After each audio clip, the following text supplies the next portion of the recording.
The North Coast are now the subject of a new Facebook and Instagram page entitled Love Letters from Len. To tell us more about the love story of Len Holston and Agnes May Kirkland, who he affectionately knew as Topsy, is Janine Holston. G'day, Janine.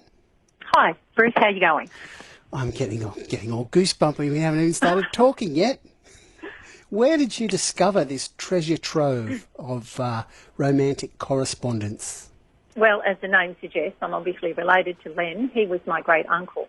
And when he died, Agnes had died 5 years before him, and we were helping my parents and Len's sister clean out the house.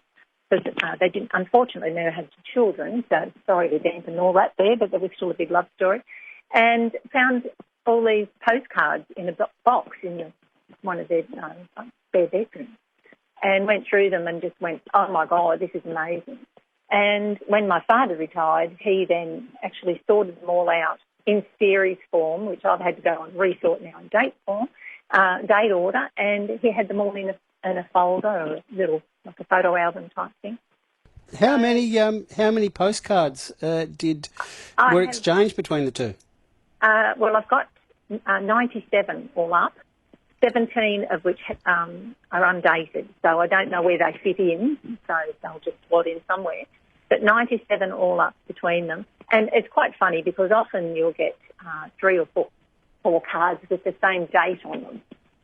And so I'm assuming maybe they went in an envelope and there may have been a letter. I don't have letters, I only have the postcards. Wow, but still. Oh, and they're beautiful. I mean, the cards you can imagine from 1910 through to 1915, the cards themselves are works of art. They're just amazing. And what about the sentiments expressed upon them? Are they pretty beautiful too? Yeah, some of them are. Some of them are a little bit risque for that era. I think. Well, without getting too risque, have you got a favourite example? Well, there's a series of cards where the lady's got the beautiful crinoline frock on. They're hand-painted. They're just beautiful. And the gentleman's there and he might, starting holding her hand, and then the next card he'll have his arm around her, and then he might have a little kiss on the cheek or something.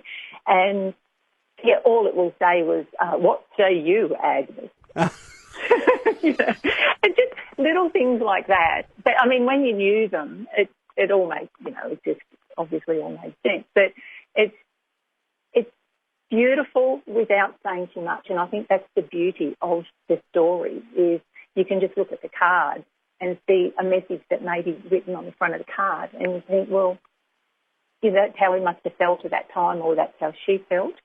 There seems to be more cards from Len going to Agnes, which means he had a better record keeping than perhaps he did, but still.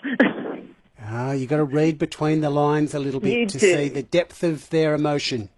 Yeah, absolutely. Yeah. Oh, I love it. And if people want to click on and see some of these cards and read them, where do they find them? Well, there's 2 sites. There's an Instagram site, which is actually getting a lot of, well, not a lot, but starting to get some interest from a lot of people in America, which is interesting in itself. And so there's Instagram and there's Facebook, and it's Love Letters from Len. Love Letters from Len. I, for one, love it. Janine Holston, thanks so much for sharing that lovely story with us. Not a problem. Thank you, Bruce.